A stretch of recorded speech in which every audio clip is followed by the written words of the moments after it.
ఈ ప్రశస్తమైన నామమును బట్టి ప్రభు ఇచ్చిన ఇటు గొప్ప సమయమును బట్టి దేవాతి దేవునికి కృతజ్ఞతాస్తుతులు చెల్లిస్తున్నాను. చేరువచ్చిన మీకు అందరికి కూడా ప్రభు యేసుక్రీస్తు నామంలో వందనాలు. అందరికి వందనాలు. అందరికి వందనాలు. ప్రభు మనలందరినీ జ్ఞాపకం చేసుకొని ఈ జూన్ మాసము చివరి ఆదివారమున ఆయన ప్రశస్తమైన నామమును సన్నతించుటకు ప్రభు ఇచ్చినట్టు గొప్ప సమయమును బట్టి దేవునికి మరొకసారి ప్రత్యేకమైన కృతజ్ఞతాస్తుతులు చెల్లిస్తూ ఉన్నాను. గడిచిన ఆదివారము మరి హాస్పిటల్లోనే ఉండటం జరిగింది. మీరు అందరూ ప్రార్థించారు. ప్రార్థించిన మీ అందరికి కూడా ప్రత్యేకమైన వందనాలు తెలియజేస్తూ ఉన్నాను. మరి ప్రభు ఈ ఆదివారం ఆయన సన్నిధిలో నిలుచొని ఈ విధంగా స్తుతించేదానికి మహింపరిచేదానికి ప్రభు ఇచ్చినట్టు గొప్ప సమయమును బట్టి దేవునికి కృతజ్ఞతాస్తుతులు చెల్లిస్తూ ఉన్నాను. మరి లోకంలో ఒక మనిషి సంతోషంగా ఆనందంగా జీవించాలి అంటే ఎన్నో కారణాలు చెప్తారు, కానీ ప్రాముఖ్యంగా మనిషికి ఎప్పుడు సంతోషం ఆనందం ఉంటుందంటే తనకిష్టం వచ్చినట్లు జీవించినప్పుడు. అంటే అది మంచి చేయని చెడు చేయని, ఆయనకి ఎలాగిష్టమో ఆమెకి ఎలాగిష్టమో అలా బ్రతికితే వారు చాలా సంతోషంగా ఉంటారు.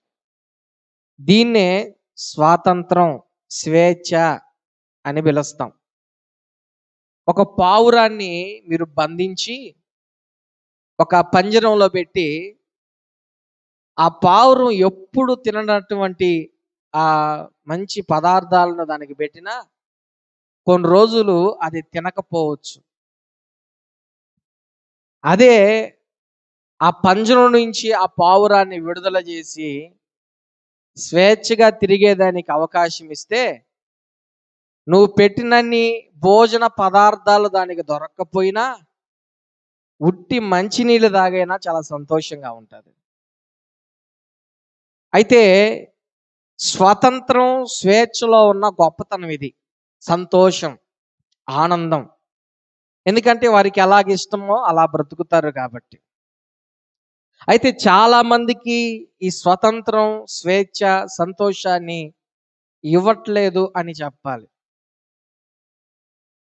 ఎందుకు సంతోషం, స్వతంత్రం, ఆ యొక్క స్వతంత్రం సంతోషాన్ని ఇవ్వట్లేదు? ఎందుకు మనిషికున్న స్వేచ్ఛ ఆనందాన్ని కలిగించట్లేదు?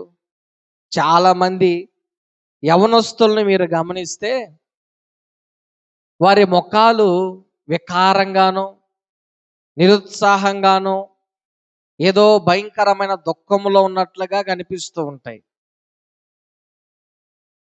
వారు చాలా సంతోషంగా ఉండవలసిన సమయాలు, ఆనందంగా జీవించవలసిన పరిస్థితి, కానీ దుఃఖం, దిగులు, విచారం.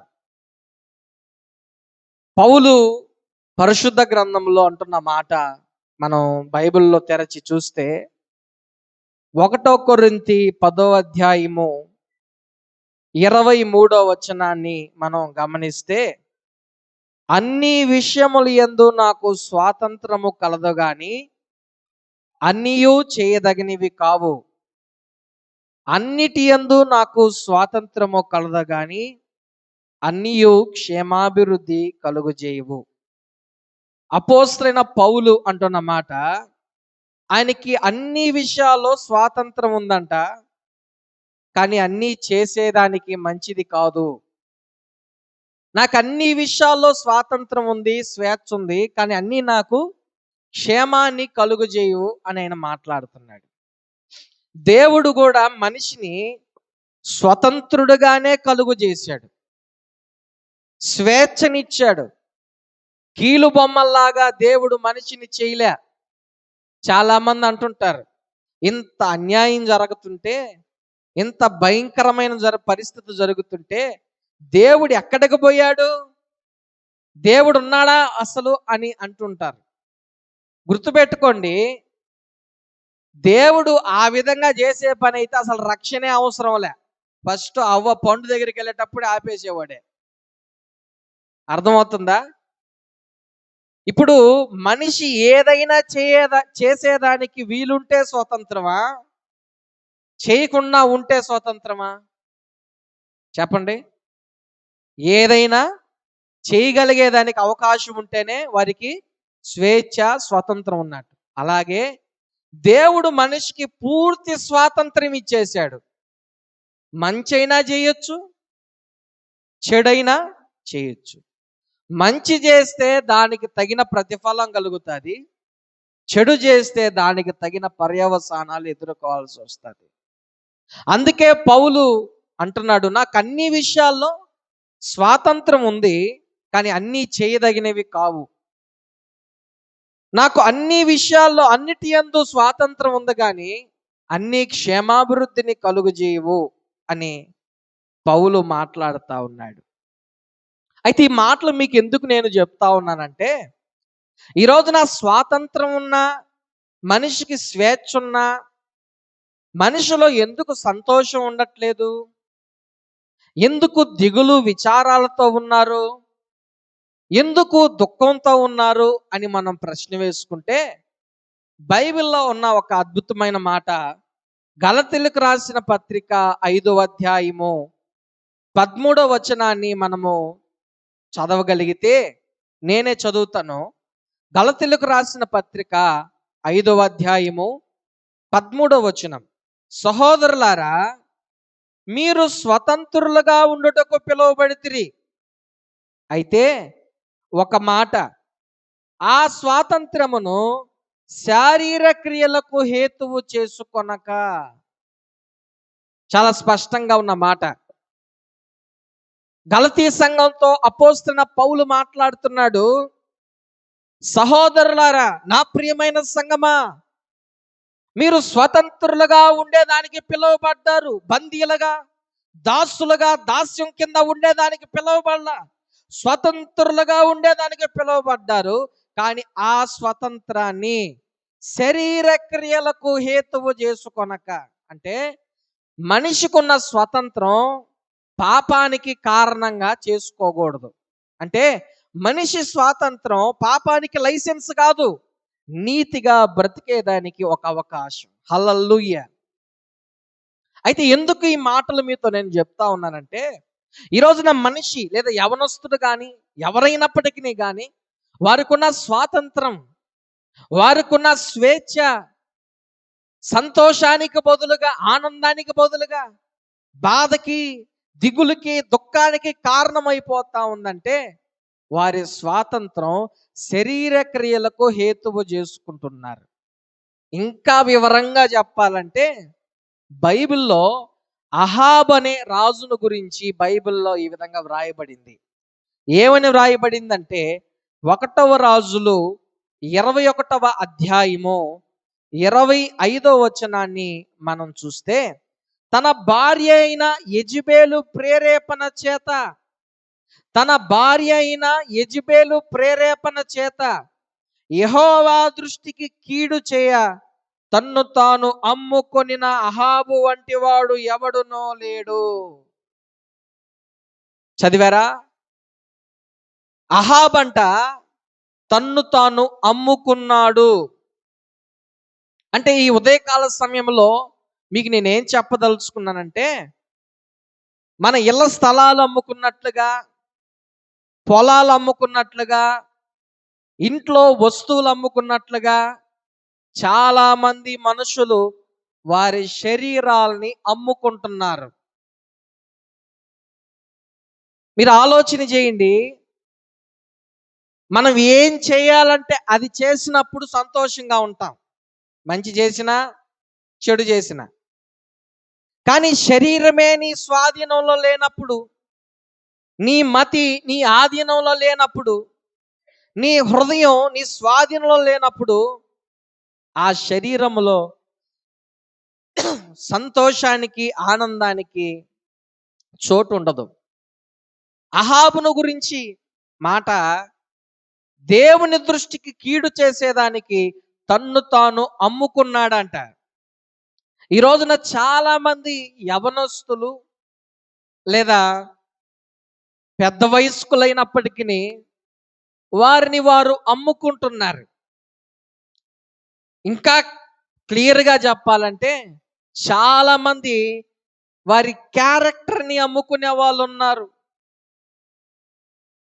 ధనము కొరకు, కోరికల కోసం, ఈ లోకంలో కలిగే సుఖాల కోసం వారి క్యారెక్టర్ అది కాకపోయి ఉండొచ్చు, అయినప్పటికీ దాన్ని అమ్మేసుకునే వాళ్ళు. అంటే ఈ రోజున ఇంచుమించుగా చెప్పాలంటే మనుషులు వారి స్వాతంత్రాన్ని, వారి స్వేచ్ఛను దేనికో దానికో అమ్మేసుకుంటున్నారు. వారిలో సంతోషం లేదు, ఆనందం లేదంటే కొంతమంది రుణాలకి అమ్ముకునేవారు. బైబిల్లో ఉన్న మాట ఏంటంటే అప్పు ఇచ్చువాడు అప్పిచ్చిన వానికి, అంటే అప్పు తీసుకున్నవాడు అప్పు తీసుకున్న ఆ యజమానికి దాసుడవుతాడు. అప్పు తీసుకున్నవాడు ఏమవుతాడంట చెప్పండి అమ్మా? దాసుడు. అంటే వాడు ఏం మాట్లాడితే ఆ మాటలు పడాల. బూతులు తిట్టొచ్చు, ఈదిలో అవమానపరచొచ్చు, నలుగురిలో మనల్ని తోలనగా మాట్లాడొచ్చు, తప్పదు, పడాలి. ఎందుకు? ఇతను అప్పున్నాడు. అలాగే బైబిల్లో ఉన్న మాట, పాపము చేసేవాడు పాపానికి దాసుడు. ఈరోజున చాలా మంది దాస్యం క్రిందకి వెళ్తున్నారు. స్వతంత్రులుగా దేవుడు పిలిచాడంట. గలతీ సంఘంతో పౌలు ఏమంటాడు? సహోదరులారా, ప్రభు మిమ్మల్ని స్వతంత్రులుగా ఉండేదానికి పిలిచాడు. ఆ స్వతంత్రాన్ని మీరు శరీర క్రియలకు హేతువు చేసుకోబాకండి. ఒకరిని ఒకరు ప్రేమించండి. ఈరోజున చాలా మంది వారి శరీర క్రియలను హేతువు చేసుకుంటున్నారు ఆ స్వతంత్రం. ఎలీషా అనే దైవజనుడి దగ్గరికి నయమాను వచ్చాడు. నయమాను బాగుపడ్డాడు. నయమాను కృతజ్ఞతతో తన తెచ్చిన ఆ విలువైన వజ్రాలను లేదా బంగారమును, ఆ వెండిని దైవ సేవకునికి ఇయ్యాలనుకున్నాడు. దాన్ని దైవజనుడు తృణీకరించాడు. నాకు అవసరం లేదు, నువ్వు తీసుకెళ్ళిపో అన్నాడు. దైవజనుడి దగ్గర పక్కన ఉన్న ఆ గెహజీ ఏమని తన మనసులో అనుకున్నాడంటే 2వ రాజులు 5వ అధ్యాయము 20వ వచనాన్ని మనం చూస్తే, అంతటా దైవజనుడైన ఎలీషాకు సేవకుడగు గెహజీ సిరియనుడైన ఈ నయమాను తీసుకుని వచ్చిన వాటిని అంగీకరించుటకు నా యజమానునికి మనస్సు లేకపోయేను కానీ యెహోవా జీవముతోడు నేను పరుగెత్తిపోయి అతని కలుసుకొని అతని యొద్ద ఏదైనా తీసుకొందుననుకొని ఆ నయమాను దగ్గరికి గెహజీ వెళ్ళి ఆ ధనాన్ని తీసుకున్నాడు. ఆ విషయం దైవజనునికి తెలియకుండా చేయాలని ఇతని యొక్క ఆలోచన. అలాగే చేశాడు. దేవుని ఆత్మ ద్వారా ఎలీషా అనే దైవజనునికి తెలిసిపోయింది. అంటే ఇక్కడ నేను ఏ విషయాన్ని చెప్పదలుచుకున్నానంటే, గెహజీ దైవజనుని దగ్గర ఉన్నాడు.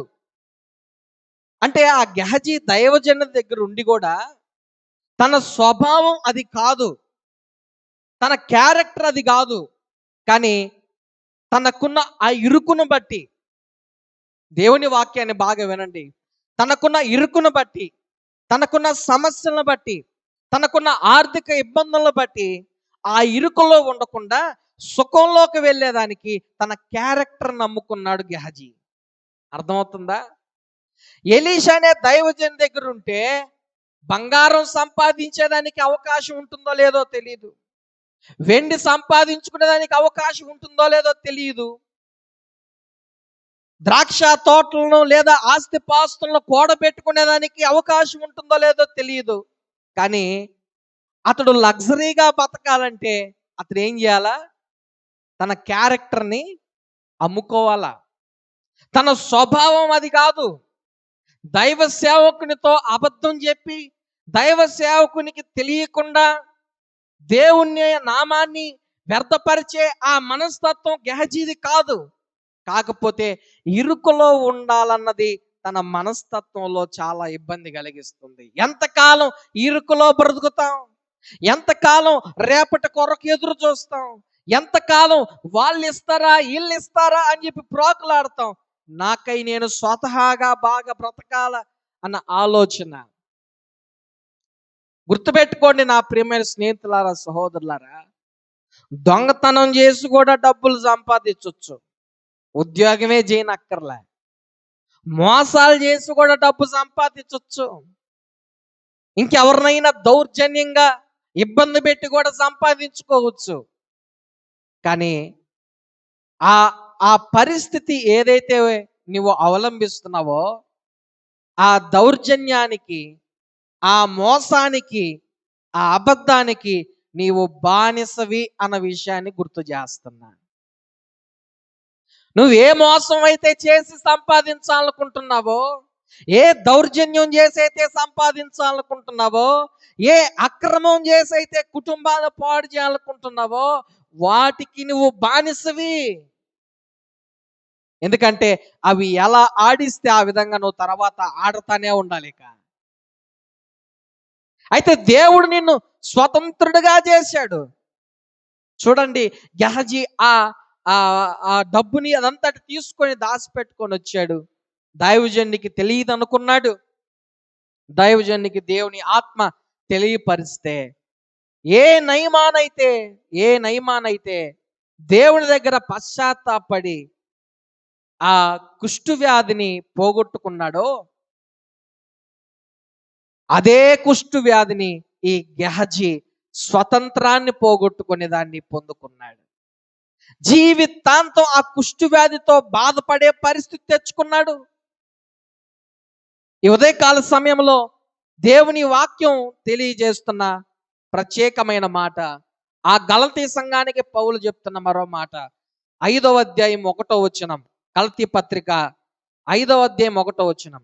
ఈ స్వాతంత్రము అనుగ్రహించి క్రీస్తు మనలను స్వతంత్రులుగా చేసి ఉన్నాడు కాబట్టి మీరు స్థిరముగా నిలిచి మరలా దాస్యమును కాడి క్రింద చిక్కుకొనకొడి. హల్లెలూయా. దేవుడు మిమ్మల్ని స్వతంత్రులుగా చేశాడు. మరలా మీరు దాస్యమనే కాడి క్రింద చిక్కుకోబాకండి. మరలా పాపానికి మీరు దాసులు కాబాకండి. ఈ రోజున చాలా మంది కుటుంబాల్లో భార్య లేదా భర్త, బిడ్డలు వారి స్వాతంత్రాన్ని పోగొట్టుకుంటున్నారు. సంతోషం లేకుండా జీవిస్తున్నారు. గుర్తుపెట్టుకోండి, కూటికి లేక కాదు, అప్పులున్నామని కూడా కాదు, లేదా ఇంకేదైనా భయంకరమైన శ్రమ కష్టం వచ్చేసిందని కాదు. భార్యకు తెలియకుండా భర్త ఏదో చేస్తున్నాడు, భర్తకు తెలియకుండా భార్య ఏదో చేస్తుంది, తల్లిదండ్రులకు తెలియకుండా బిడ్డలు ఏదో చేస్తున్నారు. ఈ ఒక్క కారణం స్వతంత్రాన్ని పోగొడుతుంది మనిషిలో. స్వేచ్ఛ ఉండదు, తృప్తిగా తినాలన్న మనసు రాదు, హృదయంలో ఆనందం ఎటో వెళ్ళిపోయింది. ఎందుకంటే మనసు చెప్తుంది, నీవు పలానా దానికి బందీవు అయిపోయి ఉన్నావు, పలానా దానికి నీవు దాసుడు అయిపోయి ఉన్నావు, నీకై నువ్వేం చేయలేవు. ఈ రోజున ఏదైతే చేయకూడదు అని మనిషి అనుకుంటున్నాడో దాన్నే చేస్తా ఉన్నాడు. ఏదైతే మంచిది కాదు అని మనిషి ఆలోచన కలిగి ఉన్నాడో దాన్నే ముందుకు తీసుకువెళ్తున్నారు. ఈ రోజున స్వతంత్రం శరీర క్రియలకు, పాపానికి లైసెన్స్ కాదు. నీతిగా జీవించేదానికి ప్రభు మనల్ని స్వతంత్రులుగా చేశాడు. హల్లెలూయా. ఈ రోజున చాలా మంది ఈ స్వతంత్రాన్ని ఏం చేస్తున్నారంటే పాపాన్ని కప్పిపెట్టేదానికి కారణంగా చేసుకుంటున్నారు. అందుకే పేతురు అంటాడు, 1వ పేతురు 2వ అధ్యాయము 16వ వచనాన్ని మనం చూస్తే, 1 పేతురు 2వ అధ్యాయం 16వ వచనం, స్వతంత్రులయ్యుండియు దుష్టత్వమును కప్పిపెట్టుటకు మీ స్వాతంత్రమును వినియోగపరచక దేవునికి దాసులమని లోబడి ఉన్నది. హల్లెలూయా. ఏమనుందండి? స్వతంత్రులయ్యుండియు దుష్టత్వమును కప్పిపెట్టక మీ స్వాతంత్రమును వినియోగపరచక, దుష్టత్వమును కప్పిపెట్టుటకు మీ స్వాతంత్రమును వినియోగపరచక దేవునికి దాసులమని లోబడి ఉండుడి. ఈ రోజున చాలా మంది దుష్టత్వాన్ని కప్పి పెడతా ఉన్నారు వారికి ఉన్న స్వాతంత్రముతో. నా ప్రియమైన సంగమా, నా ప్రియమైన సహోదరి సహోదరులారా, ఈ రోజున నీవు సంతోషంగా లేకపోవడానికి, దిగులు విచారముతో ఉండేదానికి ప్రాముఖ్యమైన కారణం ఏదైనా ఉందంటే, అహాబు తన్ను తాను అమ్ముకున్నట్లుగా ఈ రోజున నీవు ఎవరికి అమ్ముకున్నావో తెలియదు. గెహజీ తన క్యారెక్టర్ని అమ్ముకున్నట్లుగా ఈ రోజున నిన్ను ఎవరికి అమ్ముకున్నావో, బైబిల్లో మీకు అన్ని తెలిసిన విషయాలే చెప్తున్నా. ఏశావు అనే ఆయన తన జ్యేష్ఠత్వపు హక్కును యాకోబుకి అమ్మేశాడు. దేనికి అమ్మాడు? కూటి కోసం తన జ్యేష్ఠత్వపు హక్కును అమ్మాడు. మీరు ఆలోచన చేయండి. చాలా మంది వారిని ఎలా అమ్ముకుంటున్నారంటే, కొంతమంది కోరికల కోసం అమ్ముకునే వాళ్ళు, కొంతమంది విలాసాల కోసం అమ్ముకునే వాళ్ళు, కొంతమంది సౌకర్యాల కొరకు, అధికారం కొరకు అమ్ముకునే వాళ్ళు, ఎన్నో స్వల్పమైన వాటి కోసం మనిషి తన్ను తాను అమ్ముకుంటున్నాడు. ఇతరులకు దాసులైపోయి జీవిస్తున్నాడు. ఒక మాట చెప్తాను.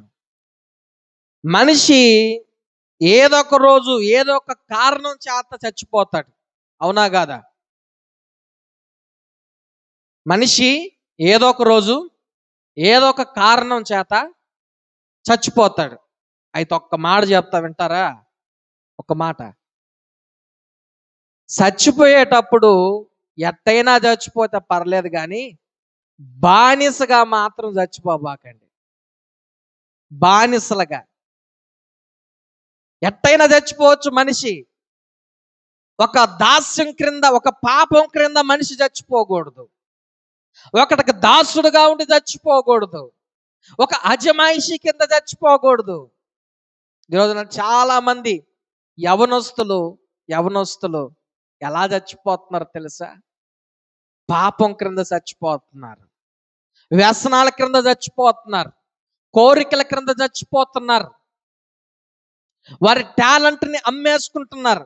2003 సంవత్సరంలోనో 2002 సంవత్సరం అనుకుంటా, ఐపీఎల్ మ్యాచ్ జరుగుతూ ఉంటే సిఎస్కేలోనో లేకపోతే రాజస్థాన్లో దేంట్లో ఒక టీంలోనో శ్రీశాంత్ అనే ఒక బౌలర్ ఉన్నాడు. మంచి బౌలర్ అతను. అప్పుడు మంచి ఫామ్లో ఉన్నాడు ఆయన.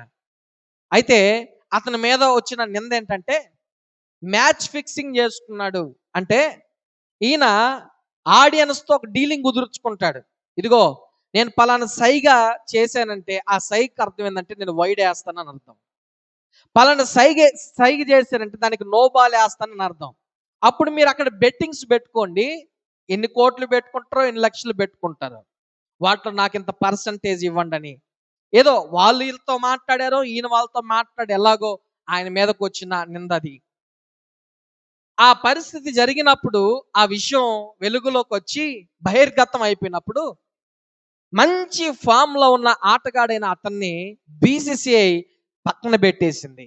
ఆటలు ఆడవని, ఇక్కడ దేశం తరపున ఆటలు ఆడనివ్వకుండా అతను పక్కన పెట్టేసింది.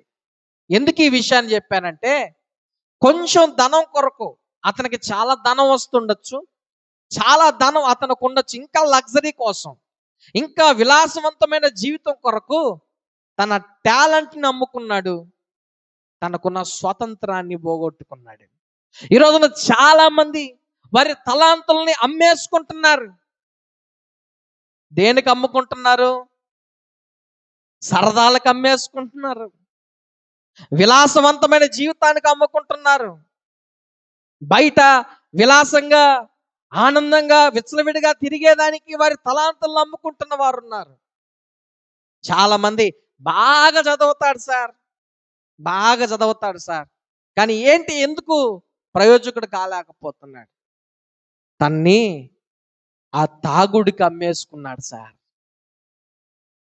మంచి టాలెంట్ పర్సన్ సార్, మంచి టాలెంట్ పర్సన్. అయితే ఎందుకో ప్రయోజకుడు కాలేకపోయాడు. తన్ని విలాసవంతమైన జీవితానికి, చెడు సహవాసానికి అమ్ముకున్నాడు. మంచి ప్రయోజకుడు ఎందుకు ఇట్ట అయిపోయాడు? జోదానికి తన్ను తాను అమ్మేసుకున్నాడు. చాలా చూడచక్కని కుటుంబం సార్, ఎంత బాగుంటారో తెలుసా ఆ కుటుంబం. మరి ఎందుకు ఇలా పాడైపోయిందంటే వ్యభిచారానికి అమ్మేసుకున్నాడు సార్. తన వ్యభిచారానికి అమ్ముకున్నాడు.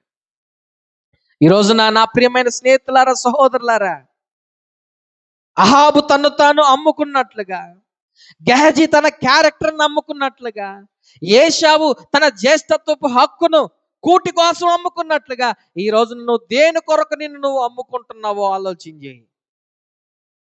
ఎందుకు ఈ మాటలు మీతో ప్రస్తావిస్తున్నానంటే, స్వాతంత్రం, స్వేచ్ఛ మనిషికి సంతోషం కలిగించాలే కానీ దిగులు, విచారం, దుఃఖం ఎందుకు కలిగిస్తుంది అంటే ఆ మనిషి దేనికో తన్ను అమ్మేసుకున్నాడు.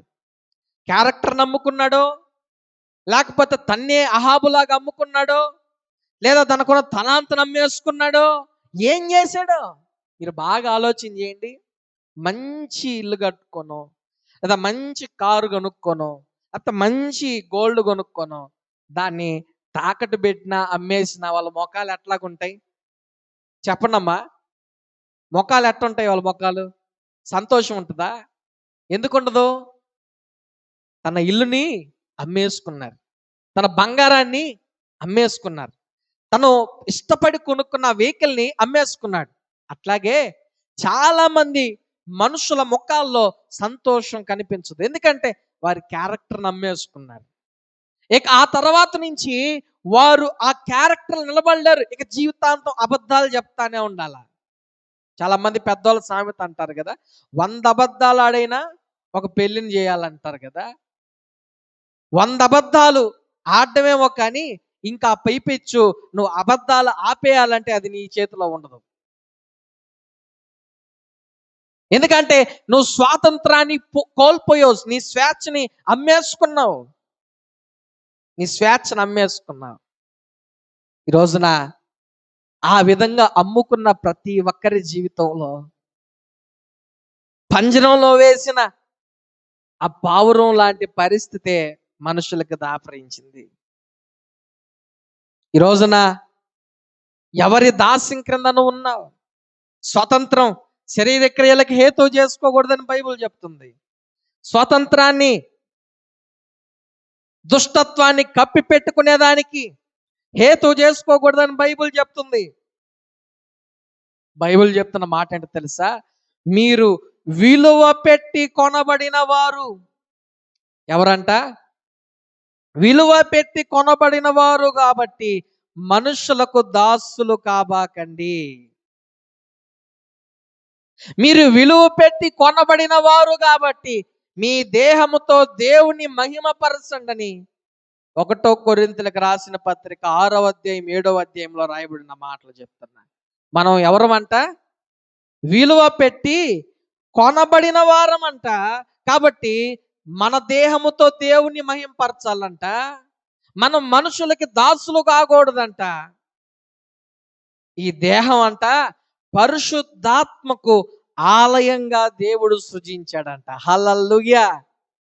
ఈ దేహాన్ని పరిశుద్ధాత్మకు ఆలయంగా దేవుడు సృజించాడు.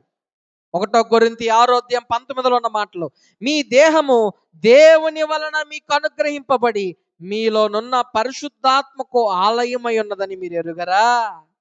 మీరు మీ సొత్తు గారు, విలువ పెట్టి కొనబడిన వారు గనక మీ దేహముతో దేవుని మహిమపరచండి. హల్లెలూయా! ఎలా మన దేహాన్ని దేవుడు కొన్నాడు అంటే చూడండి, 1 పేతురు 1వ అధ్యాయం 18వ వచనాలు నేను చదువుతాను.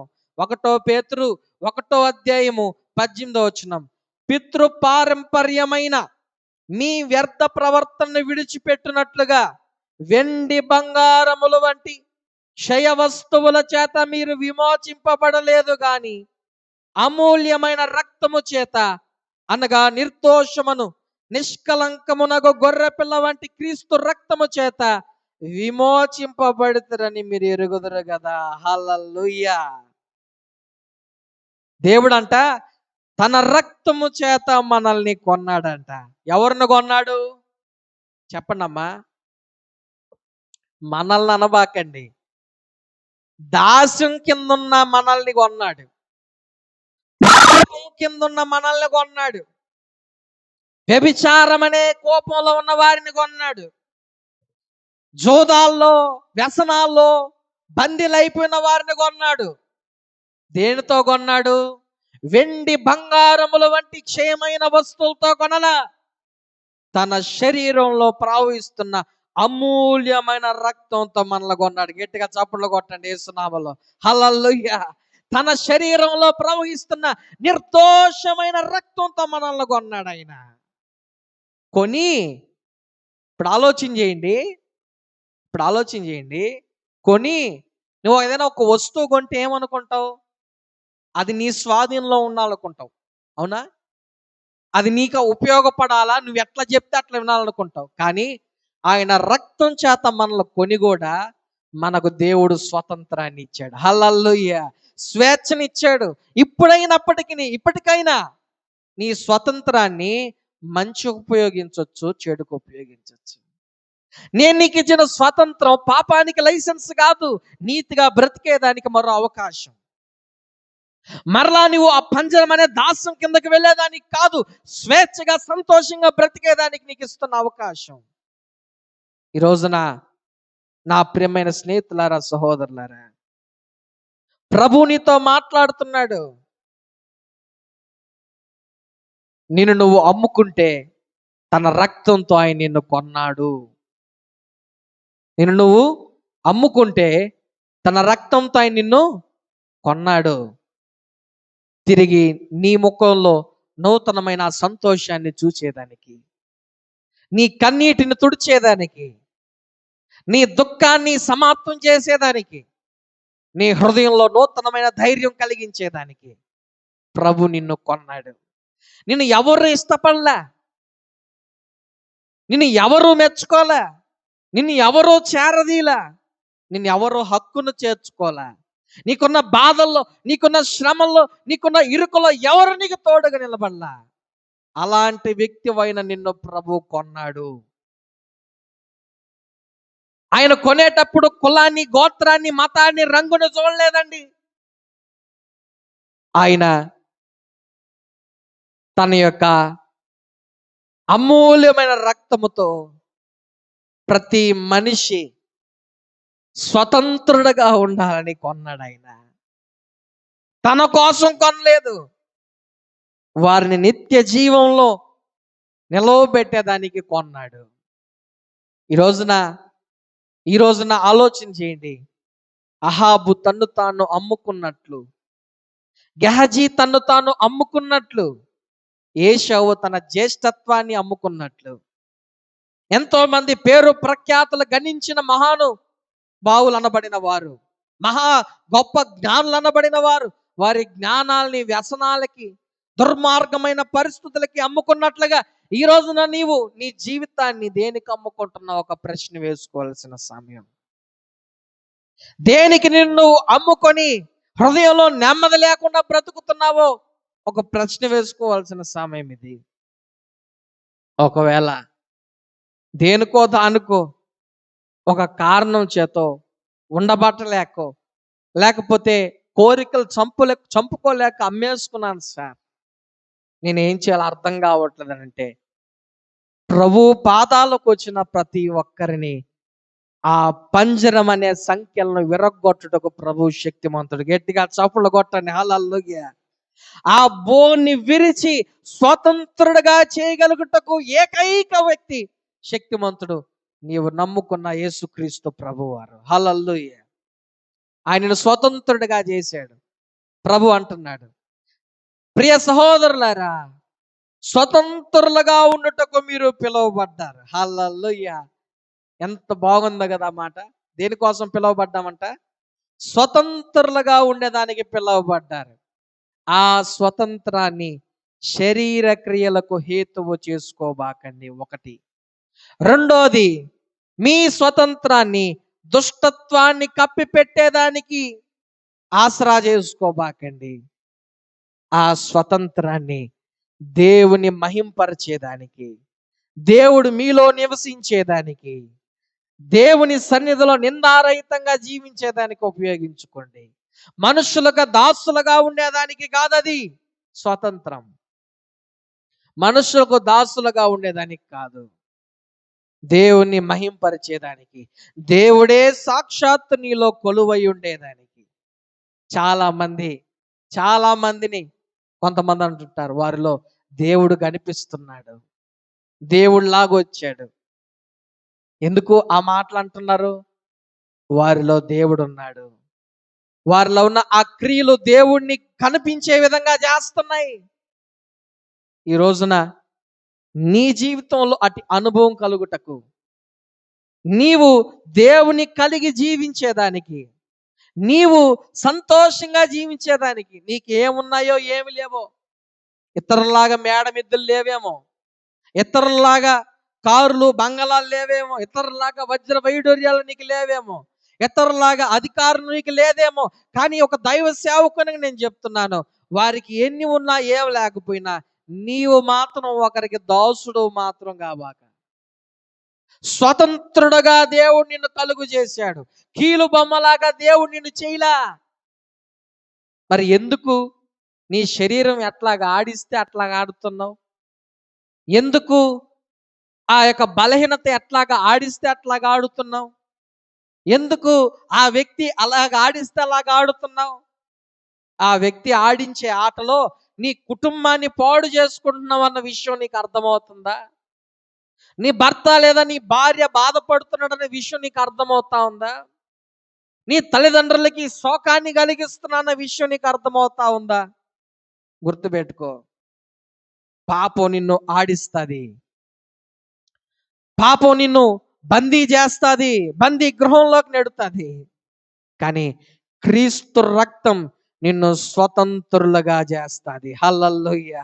ఆ క్రీస్తు రక్తంతో కడగబడిన మనము తిరిగి దాస్యం క్రిందకి వెళ్లకుండా, శరీర క్రియలను హేతువు చేసుకోకుండా, దేవుని సన్నిధిలో నిందారహితంగా, ఈ శరీరము దేవునికి ఆలయంగా, ఆయనకి సమీపస్తులుగా జీవించేదానికి, ఒకవేళ పొరపాటున కోరికల కోసమో, సుఖం కొరకో, ఇంకో సౌలభ్యం కొరకు నిన్ను నువ్వు అమ్ముకో ఉంటే, ఈ ఉదయకాల సమయంలో ప్రభు పాదాల చెంత స్వతంత్రుడుగా మార్చబడేదానికి గొప్ప అవకాశం, గొప్ప సన్నిధిలో ఆయన అనుభవాన్ని అనుభవించేదానికి, ఆయనలో సంతోషించేదానికి ప్రభు ఇస్తున్న గొప్ప అవకాశాన్ని మనమందరము సద్వినియోగం చేసుకునేదానికి మోకరిద్దాం.